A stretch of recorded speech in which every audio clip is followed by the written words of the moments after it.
रामकृष्ण हरी मंडळी. आज ना ओल्या नारळाच्या वड्या मी तयार केलेल्या होत्या. कमी वेळेत कमी साहित्यात ह्या ओल्या नारळाच्या वड्या बनवून तयार झालेल्या आहेत आणि जास्त काळही या ओल्या नारळाच्या वड्या टिकतात बरं का. आता श्रावण महिना म्हटलं की देवाला आपण नारळ फोडतो. मीही एका ठिकाणी देवाला गेलते त्यावेळी ना 5 नारळ या ठिकाणी फोडलेले होते. आता 5 नारळाचा चव या ठिकाणी ना बरोबर 2.25 वाटी भरलेला आहे. 2 आणि पाव वाटी अशा पद्धतीने. आता हा ओल्या नारळाचा किस मी ना किसणीवरती किसून घेतलेला आहे. तुम्ही मिक्सरवरतीही बारीक करून घेऊ शकता. नारळाचा चव या ठिकाणी ना 2.25 वाटी भरलेला होता.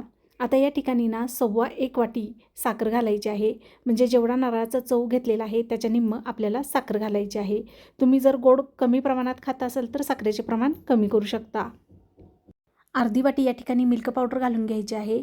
आता हे सर्व मिश्रण एकत्र मिक्स करणार आहोत आणि मंद ते मध्यम आचेवरती आपल्याला हे मिश्रण शिजवून घ्यायचं आहे. मध्यम आचेवरती 3 ते 4 मिनटं ओला नारळाचा चव चांगला परतून घेतला. साखर पूर्णपणे विरघळली गेलेली आहे आणि मिल्क पावडरही चांगली यामध्ये मिक्स झालेली आहे. आणखीन 3 ते 4 मिनटं आपण हे मिश्रण परतून घेणार आहोत. 4 ते 5 वेलदोडे या ठिकाणी बारीक कुटून घेतलेले ते यामध्ये घालायचे आहेत आणि परतून घ्यायचे आहेत. आता बर्फीसाठीचं मिश्रण तयार झालं आहे कसं ओळखायचं बघा.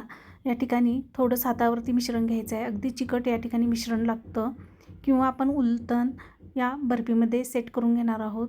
उलटण अजिबात पडत नाही. अगदी एकसारखं उभं राहिलं गेलेलं आहे. याचा अर्थ आपली बर्फीसाठीचं मिश्रण हे तयार झालेलं आहे. आता यामध्ये दूध घातलेलं नाही त्यामुळे मिल्क पावडर वापरल्यामुळे पटकन ही बर्फी आपली तयार होते.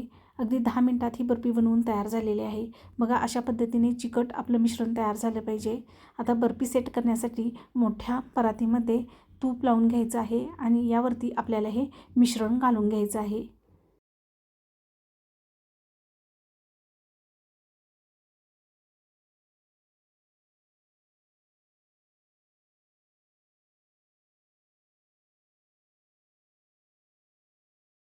आता 10 ते 15 मिनटं झालेले आहेत. थोडंसं मिश्रण कोमट झालेलं आहे. उलथण्याच्या सहाय्याने आपण बर्फी पाडून घेणार आहोत.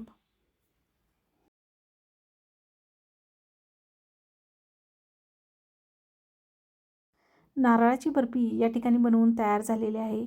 या ठिकाणी दूध घातलं तर बर्फी तयार करायला वेळ लागतो आणि मिल्क पावडरनं ही बर्फी पटकन तयार होते. खायलाही खूप छान लागते. चवीला तर एक नंबरची झालेली आहे. तुम्ही ही रेसिपी नक्की ट्राय करून बघा. आवडल्यास लाईक, शेअर आणि सबस्क्राईब करायला विसरू नका. परत भेटूया नवीन रेसिपीबरोबर. तोपर्यंत रामकृष्ण हरी. धन्यवाद.